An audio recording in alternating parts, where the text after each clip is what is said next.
Ya pasaron 2 años desde la última vez que pisé la casa de mis padres. A veces me despierto en mi departamento, a 10 horas de distancia de esa ciudad, y el silencio todavía me resulta extraño. No soy un hombre feliz en el sentido tradicional de la palabra, no hay finales de película para gente como yo. Pero tengo paz. Y la paz, cuando has vivido bajo el peso de la manipulación familiar, es mucho más valiosa que la felicidad. Mucha gente me pregunta si me arrepiento de haber sido tan frío, de haber cortado los lazos de la forma en que lo hice. Mi respuesta es siempre la misma: no fui yo quien cortó la cuerda. Ellos simplemente dejaron de sostenerla mientras yo cargaba con todo el peso. Para entender por qué hice lo que hice, tienen que entender cómo funcionaba mi familia. Yo era el hijo exitoso. A los 28 años, me iba bastante bien en el sector de la consultoría financiera. No era rico, pero ganaba lo suficiente como para no tener que preocuparme por el precio del menú.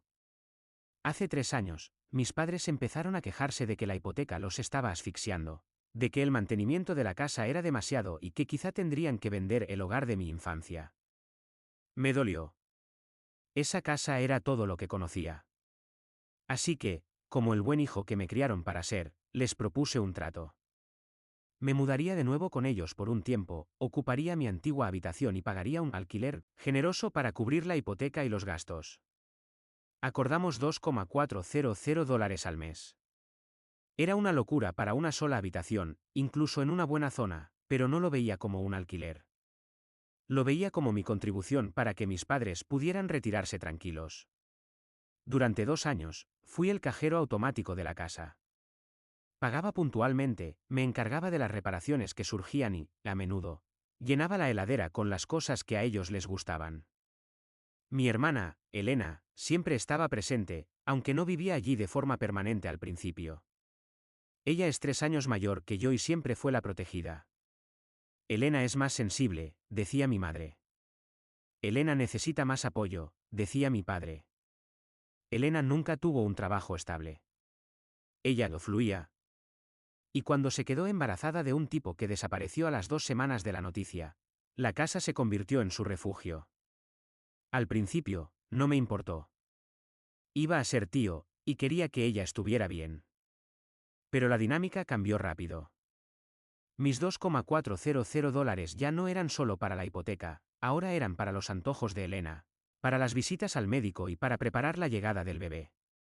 Empecé a sentirme como un extraño en mi propio espacio. Mis padres dejaron de preguntarme cómo había estado mi día para pasar a decirme que hiciera menos ruido, cuando llegaba tarde de trabajar porque Elena necesitaba descansar. Me pedían que moviera mis cosas del garaje porque necesitaban espacio para el cochecito y la cuna que habían comprado con el dinero que yo les daba. Yo agachaba la cabeza y seguía. Me convencía de que era lo que un hombre hace por su familia. Me decía que el sacrificio era parte del amor. Qué equivocado estaba. Las señales estaban ahí, pero decidí ignorarlas por puro cansancio emocional. Elena empezó a pasar horas en mi habitación cuando yo no estaba, revisando el espacio. Mis padres hacían comentarios vagos sobre cómo la casa se estaba quedando pequeña. Pero la bomba no explotó hasta un martes por la tarde, cuando regresé temprano del trabajo porque tenía una migraña espantosa. Al entrar, no encontré la calma que buscaba. Encontré a Elena parada en el umbral de mi habitación. Tenía varias muestras de pintura pegadas en la puerta, un gris suave y un azul pastel.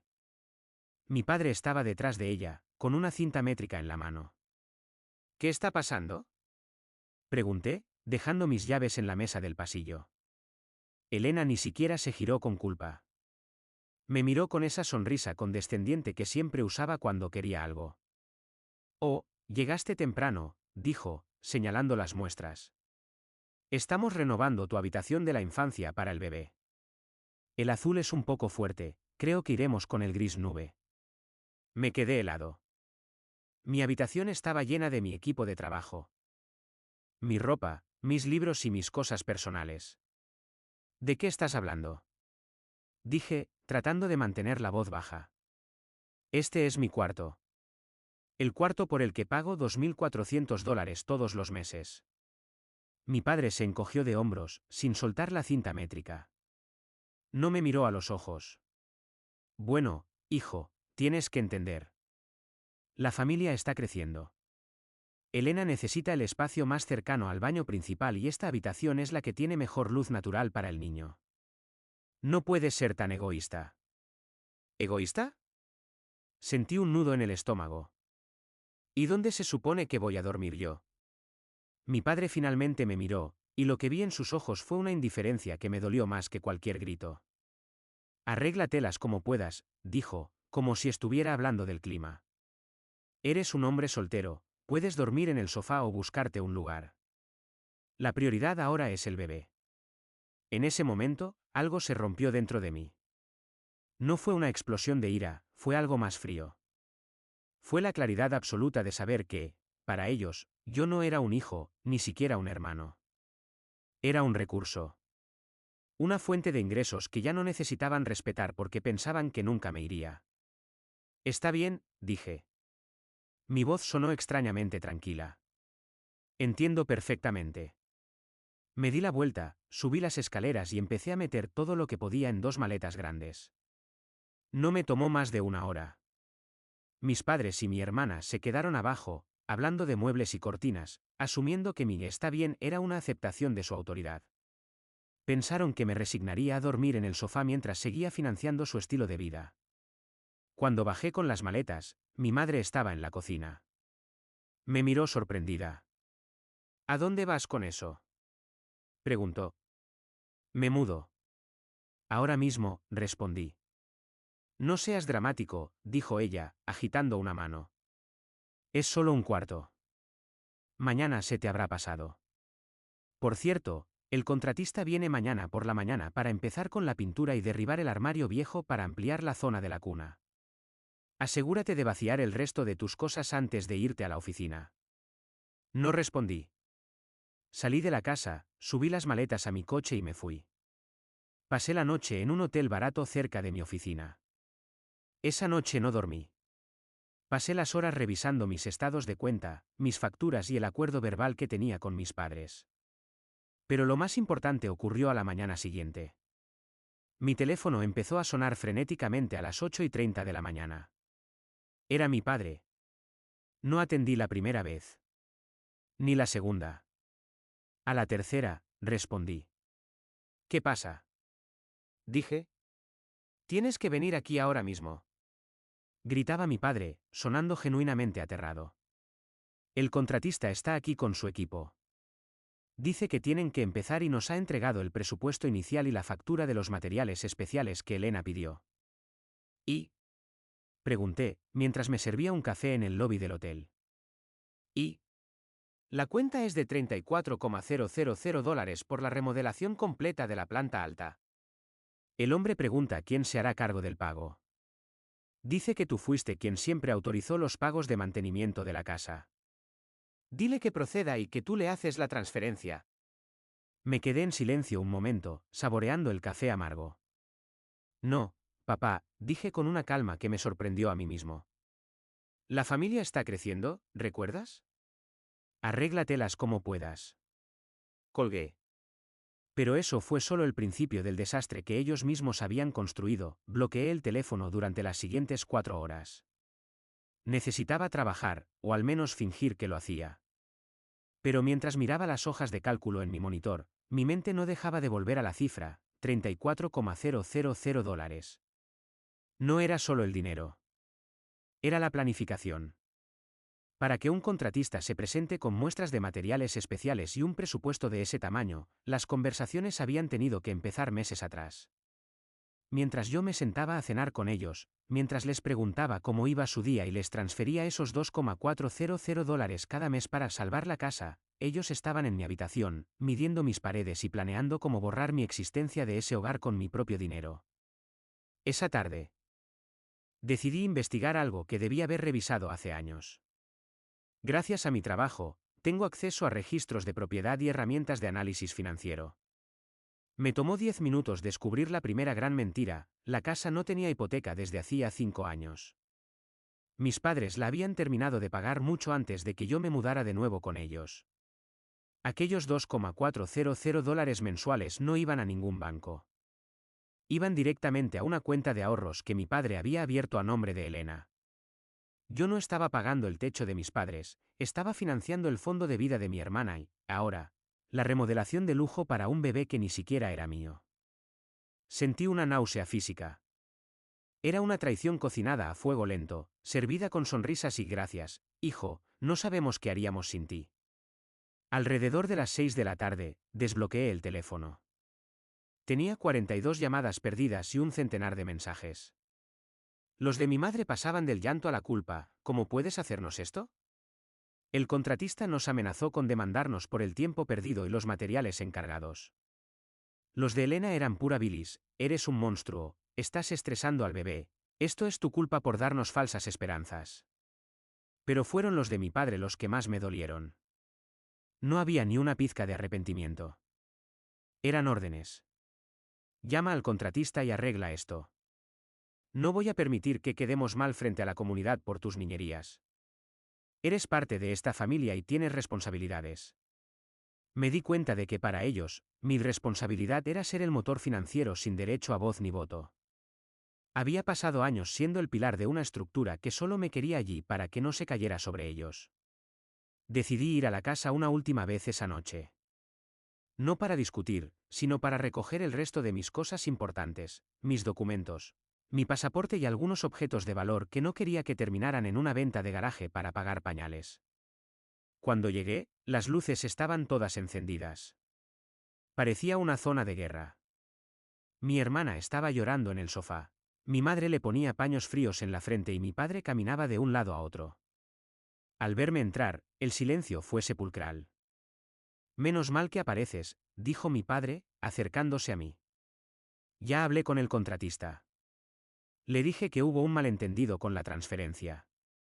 Tienes que llamarlo mañana a primera hora y... No voy a pagar nada, lo interrumpí. Mi voz era plana, sin emoción.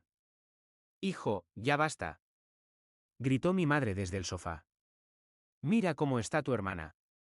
Podría perder al bebé por este disgusto. Si Elena está estresada, es porque ustedes planearon una obra de $34,000 sin tener un centavo para pagarla, dije, caminando hacia las escaleras. Por cierto, la hipoteca se pagó en 2019. ¿Dónde está mi dinero, papá? ¿Dónde están los más de $50,000 que les he dado en los últimos 2 años para salvar la casa? Mi padre se puso pálido. Se detuvo en seco y su mandíbula se tensó. Elena dejó de llorar por un segundo y me miró con odio puro. Eso es dinero familiar, escupió mi padre. Lo usamos para lo que la familia necesita. Y ahora la familia necesita que Elena y el niño estén cómodos. Tú tienes un buen sueldo, no te hace falta. No seas tan miserable de reclamar dinero a tus propios padres. No lo estoy reclamando, dije, subiendo el primer escalón. Me lo estoy cobrando. Los $34,000 de la remodelación son tu problema ahora. Espero que la cuenta de Elena sea suficiente para cubrirlo, porque de mi parte no saldrá ni un centavo más. Ni de alquiler, ni de facturas, ni de comida. Nada. Subí a mi habitación. Fue una visión desoladora. Ya habían empezado a mover mis libros a cajas de cartón baratas. Habían quitado mis cuadros de la pared. En el centro del cuarto, había una cuna a medio armar que debieron comprar ese mismo día. Me senté en el borde de lo que quedaba de mi cama y sentí un vacío inmenso. No era tristeza por perder la habitación, era el duelo por la familia que creía tener. Me di cuenta de que mi presencia en esa casa solo era tolerada mientras fuera útil. El momento en que puse un límite, me convertí en el enemigo. Llené 2 maletas más con lo esencial. Mientras bajaba, Elena se levantó y se interpuso en mi camino. «No puedes irte así», chilló.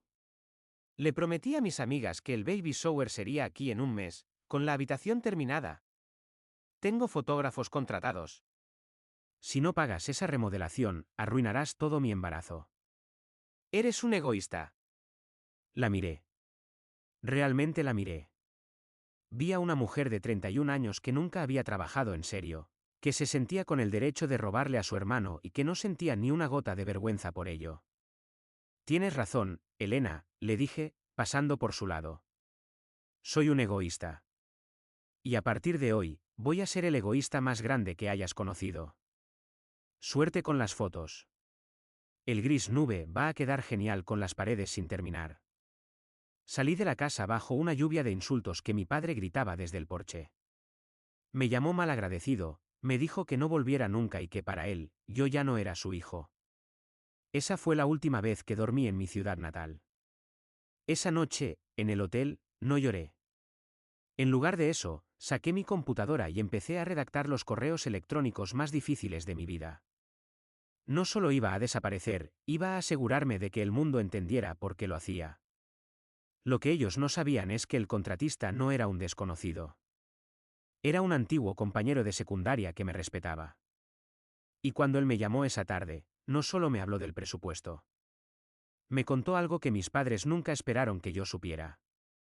Algo que cambiaba la remodelación de un capricho de Elena a una estafa maestra esa misma noche.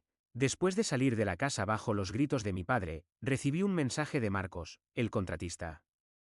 Habíamos ido juntos a la preparatoria, y aunque no éramos mejores amigos, siempre hubo un respeto mutuo.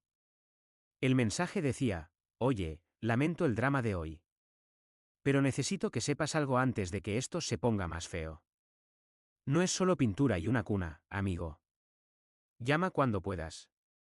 Lo llamé desde el estacionamiento del hotel. Mi cabeza palpitaba. ¿A qué te refieres, Marcos? Pregunté. Mira, suspiró él, tus padres y tu hermana me hicieron firmar un contrato de confidencialidad básico, pero como tú eras el que siempre pagaba las reparaciones menores, asumí que sabías todo. El proyecto no es solo renovar tu cuarto. El plan que me hicieron firmar incluye derribar la pared de carga de tu habitación para conectarla con el ático, instalar una cocina pequeña y poner una escalera exterior independiente. Me quedé en silencio, procesando. Quieren convertir la planta alta en un departamento independiente, continuó Marcos. Tu hermana no solo quiere un cuarto para el bebé, quiere una propiedad privada dentro de la casa, legalmente separada, para que sea su patrimonio. Tus padres ya iniciaron los trámites legales para poner esa parte de la casa a su nombre como una donación anticipada. Me dijeron que tú estabas de acuerdo, que te ibas a mudar a otra ciudad y que querías dejarle esto a ella. Ahí estaba. La verdad absoluta. No era solo que me estaban echando de mi habitación. Estaban desmantelando la casa por la que yo había pagado para dársela, legalmente y bajo papel, a Elena. Y planeaban que yo pagara los $34,000 que costaba esa independencia. Me estaban usando para cavar mi propia tumba financiera y familiar. En ese momento, la tristeza que sentía se transformó en algo mucho más útil, una frialdad absoluta. Mi reacción no iba a ser pública, no iba a publicar sus mentiras en Facebook para que mis tíos opinaran. Iba a ser una reacción estratégica. Iba a desmantelar su plan con la misma precisión con la que ellos intentaron desmantelar mi vida. Marcos, le dije con voz firme, yo no autoricé nada. No hay firma mía en ese contrato, ¿verdad? No, solo la de tu padre y la de Elena como beneficiaria. Pero me dijeron que tú eras el respaldo financiero. Escúchame bien, no pongas un solo clavo en esa casa. Si lo haces, no vas a cobrar ni un centavo de mi parte. Cancela el contrato por falta de fondos. Yo te pagaré los gastos de cancelación y el tiempo perdido de tu equipo de mi propio bolsillo, pero quiero que les envíes una notificación oficial de que el proyecto se cancela porque el pagador principal no reconoce la deuda. Hecho, respondió Marcos. Mañana mismo les llega el aviso legal. No quiero líos contigo, eres el único que siempre ha sido serio en esa familia. Pero no me detuve ahí. Si ellos querían jugar a que yo no vivía allí y que no tenía derechos, íbamos a jugar con todas las reglas. Pasé el resto de la noche frente a mi laptop. Hice una lista de todo lo que estaba a mi nombre. Resultó que, durante esos 2 años, para simplificar las cosas, yo me había hecho cargo de todo. La cuenta del gas, la electricidad, el internet de alta velocidad que Elena usaba para ver sus series, e incluso el seguro de la casa. Todo salía automáticamente de mi cuenta bancaria. Entré en cada portal y cancelé los servicios. No los traspasé, los cancelé. Si querían servicios, tendrían que abrir cuentas nuevas, pagar depósitos de seguridad y, en el caso de la electricidad, esperar a que un técnico fuera a reconectar. En mi ciudad, ese proceso podía tardar una semana. A la mañana siguiente, a las 9 de la mañana, el caos comenzó de nuevo. Mi padre llamó, pero esta vez no grité. No respondí hasta que me envió un mensaje de texto que decía: el contratista dice que cancelaste todo. Nos va a demandar. Vuelve aquí ahora mismo y arregla este desastre. Le envié un correo electrónico formal con copia a mi madre y a mi hermana. Nada de chats familiares de WhatsApp. Un correo. A partir de hoy, he dejado de ser el responsable financiero de esa propiedad. He cancelado los servicios de luz, agua, gas e internet que estaban a mi nombre. También he cancelado el seguro de la casa que cubría contra incendios y daños. Les sugiero que contraten sus propios servicios hoy mismo para evitar cortes. En cuanto a la remodelación, nunca hubo un acuerdo firmado por mí. Si desean proceder, deberán usar los fondos de la cuenta de ahorros que alimenté durante 2 años con mi alquiler. Consideren esto mi notificación final de que no habrá más contacto económico. Mi abogado se pondrá en contacto para retirar mis muebles restantes el fin de semana. La respuesta fue una explosión.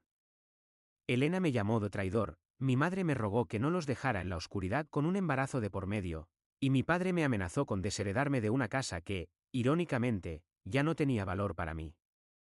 El sábado fui por mis cosas. No fui solo, llevé a 2 amigos grandes y alquilé un camión de mudanza. Sabía que si iba solo, intentarían hacerme una escena emocional o impedirme el paso. Fue la escena más patética que he presenciado. La casa ya no tenía luz. Había velas en la sala. El refrigerador estaba goteando y olía a comida echada a perder. Elena estaba sentada en la penumbra, envuelta en una manta, mirándome como si yo fuera un criminal de guerra. Mi padre intentó bloquearme el paso en la escalera. No te vas a llevar nada, dijo, con la voz temblorosa de rabia. Todo lo que hay en esta casa es nuestro por el daño que nos estás haciendo. Papá, le dije, mirándolo directamente a los ojos, tengo las facturas de cada mueble, de la televisión, de la lavadora que compré el año pasado y hasta de la mesa del comedor. Si me impides sacarlos, llamaré a la policía que está estacionada a la vuelta de la esquina esperando mi señal. No me hagas hacer esto más difícil para mamá. Se hizo a un lado. Mis amigos y yo vaciamos mi habitación y nos llevamos los electrodomésticos que yo había pagado en menos de 2 horas. Mi madre lloraba en un rincón, pero no se acercó a abrazarme. Elena me gritó que era un pobre diablo mientras cargábamos mi escritorio. Cuando salí por última vez, dejé las llaves en la mesa del pasillo. La casa se sentía fría, oscura y vacía. No sentí victoria. Sentí una náusea profunda por el desperdicio de años de amor y confianza. Arréglatelas como puedas, le dije a mi padre antes de cerrar la puerta. Él no respondió. Solo se quedó allí, en la sombra de su propia avaricia, dándose cuenta de que el cajero automático finalmente se había cerrado y que ahora tenía una hija desempleada, un bebé en camino y una deuda con un contratista furioso que ya no tenía quien pagara. Me subí al camión y manejé. No miré por el espejo retrovisor. Sabía que si miraba, podría flaquear. Y no podía permitirme eso. Tenía que protegerme, porque nadie más lo iba a hacer. Lo que vino después fue el verdadero examen de mi carácter. Porque el silencio que siguió no fue paz inmediata, fue el comienzo de una guerra fría que duraría meses. Los meses que siguieron a mi mudanza fueron un ejercicio de resistencia mental. Me instalé en una ciudad pequeña a unas 4 horas de distancia, en un departamento que era la mitad de grande que mi antigua habitación, pero que se sentía como un palacio porque era estrictamente mío. Cambié mi número de teléfono y solo le di el nuevo a un par de amigos cercanos y a mi abogado. El efecto social no tardó en llegar. Como era de esperar, mis padres intentaron reclutar a la familia extendida para traerme de vuelta al redil, o al menos para avergonzarme públicamente. Empecé a recibir correos de tías y primos que no había visto en años. Me llamaban cruel, resentido y me recordaban que la familia está por encima de todo.